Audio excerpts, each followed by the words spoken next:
ये होती क्यों है, इसको भी जानना जरूरी है। माने आप शौच नहीं कर सकते, बड़ी तकलीफ होती है, कभी कभी ब्लडिंग होनी शुरू हो जाती है, नीचे दर्द होना शुरू हो जाता है गुदा द्वार में। इसके होने का कारण क्या?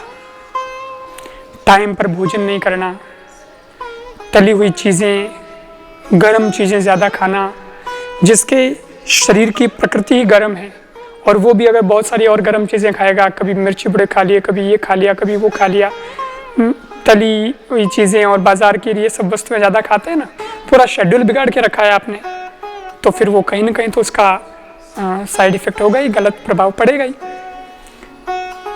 तो मैं आपको उसका इलाज बताता हूँ। एक, शीतली प्राणायाम करें। शीतली प्राणायाम जिससे शरीर को ठंडक मिले। भाई गर्मी से हुआ तो हमें उसको ठंडा करना है शरीर को। तो एक तो ये, आप मुंह को जरा से कर लेंगे यूं सूप की तरह, जीभ को भी थोड़ा मोड़ देंगे ऐसे, और हवा अंदर खींचनी है, थोड़ा मोड़ के, ठंडी ठंडी हवा अंदर गई ना, इससे ठंडक रहती है। दूसरा, इलायची का सेवन करें। इलायची ठंडी होती है, बवासीर वालों के लिए कह रहा हूँ। इलायची रखें आप मुंह में, इलायची खाएं भी। इलायची ठंडी होती है, उसकी प्रकृति ठंडी होती है, मिश्री ठंडी होती है। और उसके अलावा एक चीज और,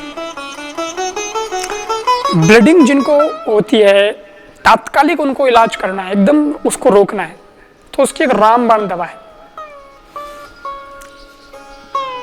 1 कप दूध, उसको थोड़ा गर्म कर ले, थोड़ा मतलब घटाघट जिसको पी सको, इतना ही, ज्यादा गर्म नहीं करना, फटाफट जिसको पी सको, मतलब हल्का बस आंच पे थोड़ा सा कर दे, हल्का। उस 1 कप दूध में आप आधा नींबू निचोड़ दें।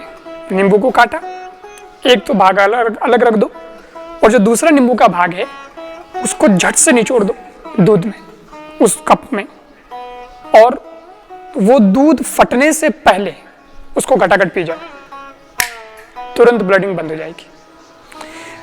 ज्यादा नहीं तो 2 दिन 3 दिन, अधिक देखो तो 7 दिन, बस इतना ही टाइम लगेगा। अगर बहुत ज्यादा तकलीफ नहीं है आपको तो जिंदगी भर के लिए भी आप बवासीर से मुक्ति पा सकते हैं। जो दवाई है आयुर्वेदिक, मैं वो भी बता देता हूँ। एक अर्श कल्पवटी आती है, अर्श कल्पवटी, लिख लो भले ही, अर्श कल्पवटी। अभी मेरे पास अवेलेबल नहीं है, लेकिन आपको कहीं बाजार में मिल जाएगी, किसी की भी कोई बढ़िया कंपनी की आप ले सकते हैं। बैद्यनाथ है, डाबर है, पतंजलि है, उसकी भी मिलती है।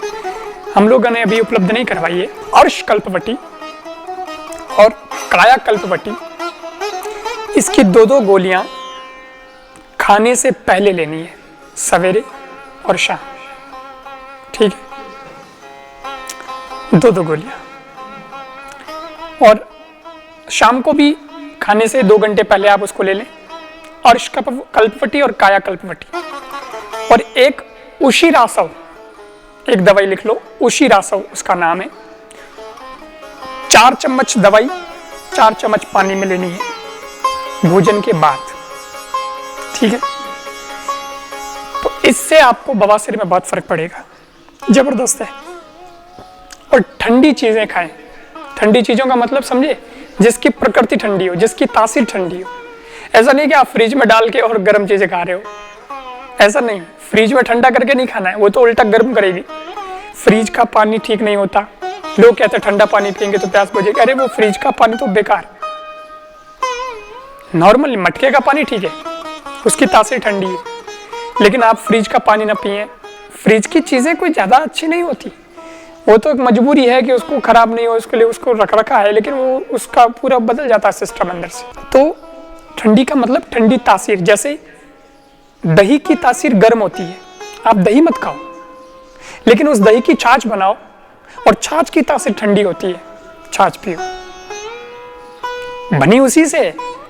लेकिन दही सीधा खाओगे तो गर्म करेगा, लेकिन छाछ पियोगे तो ठंडक करेगा, और ठंडक करते ये कोटा ठीक होगा।